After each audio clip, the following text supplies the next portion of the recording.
বাকিত পাচলি কিনি ধাৰ নামাৰে জাতীয় সংগঠনৰ নেতাই বাকি খুজিলে পাচলি ব্যৱসায়িক বহিবলৈ নিদিয়াৰ হুমকি প্ৰথমে জাতীয় সংগঠনৰ নেতাৰ সেই ফোন কলটো শুনক পইচা 12,000 টকাটো খাই পিনে ডাঙৰ হৈ যাব নেকি কোৱাচোন 12,000 খাই কিনি বহুত হেৰি হৈ যাব নেকি কোৱাচোন তোমালোকৰ পইচাটো সেইটো কোৱা নাই বাৰু আপুনি নিজে অলপমান সংগঠনৰ দিশটো অকল এজন মানুহ নাথাকে নহয় তুমি জানা নাই কমিটি এখন থাকে ডাঙৰ সংগঠনৰ দিশটোত অকল এজন নাথাকে নহয় জানা নাই তুমি সেইটো কথা তাকে সেইটো হয় বাৰু এতিয়া আপুনি হেনানে ক'লে ন কৈছো বস্তুবিলাক মই সেইদিনা ডিছকাছ কৰা বোলে হেৰি তেনেকে কৈছে তাৰপৰা ক'লে কি বোলে অইলৰ পইচাটো আহিব তাৰপৰা অইলৰ পইচাটো আহিলে দি দিম হৈ গ'ল এতিয়া ইহঁতে যে নামানে ন মাইকী মানুহ আমিতো মতা মানুহবিলাক এনেকে জনা বুজা হৈ থাকিব কিন্তু মাইকী মানুহতো নামানে নাই মাইকী মানুহ আমাৰ সংগঠনতো মাইকী মানুহ আছে কিন্তু এনেকে হ'লে কিন্তু তোমালোকে ডিব্ৰুগড়ত আহি পিনে বহিব নাপাবা কিন্তু একদম ক্লিয়াৰলি কথা কৈছে বুধবাৰে ডিব্ৰুগড় যিকোনো জেগাত একদম চাব পৰা পিনে থাকিব লাগিব ডিব্ৰুগড় ডিষ্ট্ৰিক্টত সোমাব নাপাবা কিন্তু আমাৰ সংগঠন আঞ্চলিক সংগঠন আছে কিন্তু দেই জাতীয় সংগঠনৰ নামত জাতিৰ তেজ কোহা এচাম নেতাই খাটি খোৱা পাচলি ব্যৱসায়ীকো এৰা নাই এইসকল ব্যৱসায়ীয়ে শদিয়াৰ পৰা ডিব্ৰুগড়লৈ পাচলি বিক্ৰী কৰিবলৈ আহে কিন্তু গাত ৰ'দ আৰু ভৰিত ধূলি লগাব নোখোজা নেতাৰ লুণ্ঠন খাটি খোৱা ব্যৱসায়ীকো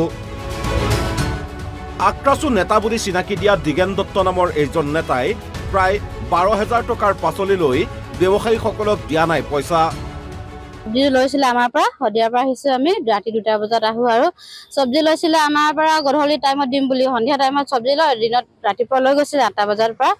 তেতিয়া আমাক ক'লে গধূলি টাইমত দিম যোৱা টাইমত যেতিয়া চব্জি বজাৰ উঠিব তেতিয়া আমি চব্জি পইচাটো দিবলৈ আহিম বুলি কৈছিলে দিবলৈ আহিম বুলি কোৱাৰ কাৰণে আমি ৰৈ আছো 8টা বজাত আমি চব্জি বজাৰ উঠাই মেলি গাড়ী উঠিবলৈ যাবৰ কাৰণে ৰৈ আছো অহা নাই ফোন কৰিছো গধূলি টাইমত ভৰাই দিম বুলি ক'লে পিছদিনাখন ভৰাম বুলি ক'লে বুধবাৰ বৃহস্পতিবাৰে ভৰাই দিয়া নাই আজিলৈকে গধূলি ফোন কৰিলো পিছদিনাখন নাই দিয়া বুলি ক'লে আকৌ নেক্সট সপ্তাহত দিম বুলি কৈছে আজিলৈকে দিয়া নাই আহি আছো বুলি কৈ আছে অহা নাই এতিয়ালৈকে দিয়া নাই দিগেন দত্ত আছিলে 11,000 আমাৰ 80 টকা বিল কৰিছিলে দিম বুলি কৈ আছে কিন্তু দিয়া নাই আমাৰ ভাবুকি দিছে তিনচুকীয়া পৰা পাৰ হ'ব দিয়া নাই চব্জি বজাৰ লগাব নিদিও বুলি কৈছে তেনেকুৱা আৰু সেইটো কথা গুণ্ডামি কৰিছে দাদাগিৰি দেখাইছে মানে আমাক তেনেকুৱা আৰু মহিলা বজাৰ তেনেকুৱা অৱশেষত ব্যৱসায়ীসকলে ন্যায় বিচাৰি সংবাদ মাধ্যমৰ কাষ চাপে ইফালে এই ঘটনা সন্দৰ্ভত প্ৰতিক্ৰিয়া প্ৰকাশ কৰে ডিব্ৰুগড় জিলা আক্ৰাছুৱে কোচ ৰাজবংশী হিচাপে তেখেতলোকে যিটো আমাৰ আজি এই থলুৱা ব্যৱসায়ী যি 11,700 টকা প্ৰায় পইচা দিবলৈ আছে এই পইচাৰ কাৰণে আমি গোটেই কোচ ৰাইজ লজ্জাজিত হৈছোঁ আৰু আজি এই দিগেন দত্ত বোলাজনকতো আমি হয়তো চিনিয়ে নাপাওঁ তেখেততো আমাৰ ডিব্ৰুগড় ডিষ্ট্ৰিক্টৰে নহয় তেখেত হৈছে বোলে ধেমাজি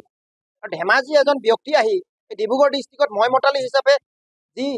কাম কৰি আছে এই কামক আমি গৰিহণা জগাইছোঁ আৰু আমি আপোনালোকৰ মাধ্যমৰ যোগেদি প্ৰশাসনক এটা আমি অনুৰোধ জনাইছোঁ যাতে এই দোষীক শাস্তি দি তেখেতলোকৰ যি প্ৰাপ্য এই প্ৰাপ্য দিয়াৰ যাতে সুবিধা কৰি দিয়ে তাকে মই প্ৰশাসনলৈ অনুৰোধ জনালোঁ ভিডিঅ' জাৰ্নেলিষ্ট মৃদুলৰ সৈতে ডিব্ৰুগড়ৰ পৰা হৰেণ খুৰুৱালৰ সহযোগত news desk report NB news